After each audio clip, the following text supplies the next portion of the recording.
Hello नमस्कार, कैसे हैं आप लोग। उम्मीद करता हूँ ठीक ही होंगे। आज मैं बात करने वाला हूँ ट्रेंडिंग स्टार खेसारी लाल यादव के बारे में। खेसारी लाल यादव का एक और नया ज़बरदस्त गाना पलंग सगवान के बहुत जल्द आप लोगों के बीच आने जा रहा है। तो मैं आपको बताऊंगा यह गाना कब रिलीज होगा और किस यूट्यूब चैनल पे रिलीज किया जाएगा।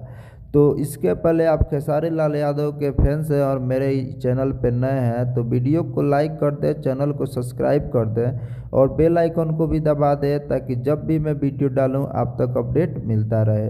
तो आइए बात करते हैं इस गाना के बारे में। तो यह गाना SRK म्यूजिक के ऑफिशियल यूट्यूब चैनल पे आज सुबह हमें 6:30 पे रिलीज किया जाएगा। आप चाहें तो SRK म्यूजिक के ऑफिशियल यूट्यूब चैनल पे जाके इस गाना को सुन सकते हैं और खेसारी लाल यादव को बहुत सारा प्यार दें और गाना को ट्रेंड कराएं। तो आपको ये वीडियो कैसी लगी, उम्मीद करते हैं ठीक लगा होगा। तो वीडियो को लाइक कर दें, चैनल को सब्सक्राइब कर दें। तब